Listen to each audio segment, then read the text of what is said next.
Она держала перед собой венок и всех им расталкивала, но ей никто ничего не говорил. Явно она направлялась на похороны, а венок предназначался ее самому близкому человеку. Крупными буквами на ленте было написано «Сыночку от мамы». Понятно, что пожилой женщине было тяжело. Ей уступил место мужчина. Бабушка уселась, буркнув ему невнятную благодарность, сжала венок и прикрыла глаза. Смерть сына не укладывалась в голове. Через 2 месяца Лешеньке исполнилось бы 50. Ушел из жизни неожиданно. Причиной смерти стала передозировка наркотиками. Лариса Ильинична себя винила в этом, ведь и в мыслях не было, что сын употреблял. Такое не углядела, хотя Алексей взрослый. Но мать всегда на себя ответственность чувствует. Сын не какой-то неблагополучный элемент у нее был. Преподаватель вуза, заведующий кафедрой химии с 25-летним стажем работы. Работу свою любил. Жаловался иногда на студентов, трудно иногда с ними было. Но не до такой же степени, чтобы подсаживаться на это дело. Немаленький знал, что это такое, чтобы в таком возрасте крышу снесло. За 2 остановки до нужной пожилая женщина подскочила и начала пробираться к выходу. Потом стояла и с нетерпением ждала, когда автобус подъедет к кладбищу. Она опаздывала, но надеялась, что успеет попрощаться. Как только двери открылись, выскочила и как полетела, шепча себе под нос, что нужно успеть. Тем временем с умершим Алексеем Ивановичем попрощались коллеги, члены семьи. Гроб уже опустили в могилу и собирались засыпать землей. Вдруг люди заметили бегущую пожилую женщину с венком. Могильщики вместе со всеми уставились в ту сторону. Женщина что-то кричала и размахивала руками, а люди замерли, посматривали друг на друга. Кто-то шепотом переговаривался, интересуясь, не знает ли кто эту бабушку. Но все быстро поняли, кто это такая. «Стойте, стойте!» — кричала Лариса Ильинична. «Дайте проститься с сыном». Стало ясно, что это мать покойного. Кто-то обратился к могильщикам, чтобы те вытаскивали гроб. Какая-то старушка крестилась и причитала, что это плохая примета вытаскивать покойника. Могильщики было кинулись к гробу, но молодая женщина их остановила. «Не трогайте», — потребовала Карина. Это была жена умершего.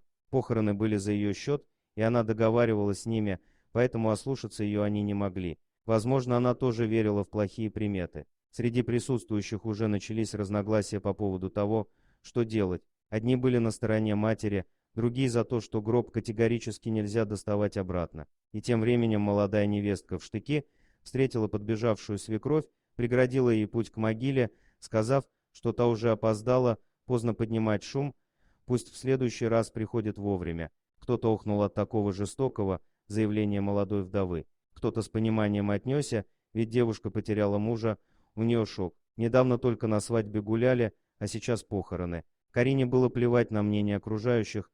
Она, не стесняясь в выражениях, отчитала свекровь, обозвала ее эгоистичной мамашей. Относилась девушка к ней крайне негативно. Лариса Ильинична тоже не любила невестку, а теперь, когда Лешеньки не стало, еще больше возненавидела. Пожилая женщина считала, что именно из-за Карины ее сын оказался в гробу. Это он под ее влиянием попробовал наркотики. Захотел быть как молодые, а среди молодежи употребление этих всех веществ, к сожалению, не редкость. Алексей после развода с первой женой долго был холостяком, а потом связался с молоденькой студенткой. Уже это вызвало подозрение у его матери.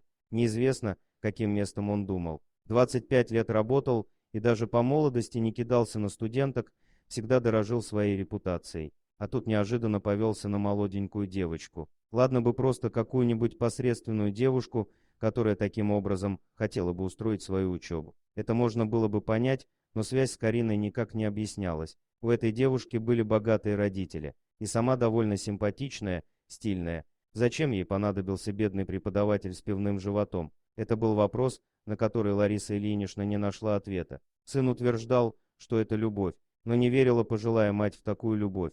Наверное, поэтому ее Карина и недолюбливала, хотя Лариса Ильинична в лицо ей ничего не говорила. Сыну озвучила свои опасения. Тот разозлился, сказал: «Ты тоже, мать, счастья сыну не желаешь». Она же наоборот желала, поэтому и хотела его переубедить жениться. Зачем, сломя голову, бросаться на молоденькую студентку? Проверил бы чувства, присмотрелся бы. Куда спешить?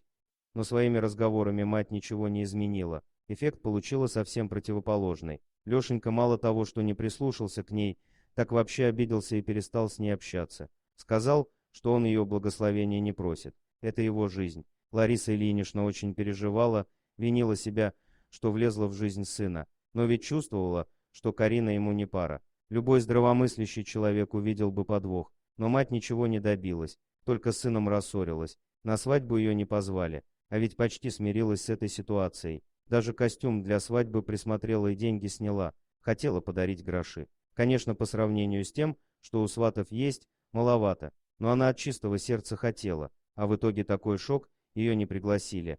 Сын не разговаривал с ней, от знакомых узнала, что свадьба состоится. До последнего ждала приглашения, думала, ладно, обиды, но в такой день то можно забыть о разногласиях. Каждый день в почтовый ящик заглядывала и ничего. Без приглашения не пошла, чего унижаться там. Еще от этого не отошла, а через месяц такая новость: сын умер. Причем узнала об этом случайно. В автобусе встретила мать его коллеги, она и выразила соболезнования. Лариса Ильинична так и вышла с отвисшей челюстью не на той остановке. Не поверила. Как так? Она ж мать, ей бы сообщили. Ну, позвонила этому коллеге. Говорит, да, сегодня похороны. Передозировка. Примите соболезнования. А ей никто и не сообщил. Вот и съездила с утра на рынок бабушка, а вот тебе невестка во всей красе. Такая низость. Ладно, свадьба. Но на похороны то позвать нужно было обязательно мать. Венок купила в попыхах и поспешила на кладбище. Времени мало было. Специально взяла денег в обрез, чтобы на рынке много не потратить. Такой венок купила, на такси уже не осталось. Так бы не жалко было, чтобы успеть. И вот не успела. Чуть-чуть бы раньше могильщики, узнав, что это мать покойного, решили бы пойти навстречу, поскольку веревки из-под гроба еще не успели убрать. Это было несложно сделать. Они не обращали внимания на протесты взбесившейся молодой вдовы. Мать — это святое. Карина скакала вокруг и угрожала могильщикам. Они достали гроб и начали открывать. «Да как вам не стыдно?» Вдова злобно смотрела на свекровь. «Оскверняйте моего покойного мужа». Лариса Ильинична даже не посмотрела в сторону невестки. У пожилой матери дрожали руки, а по щекам стекали слезы.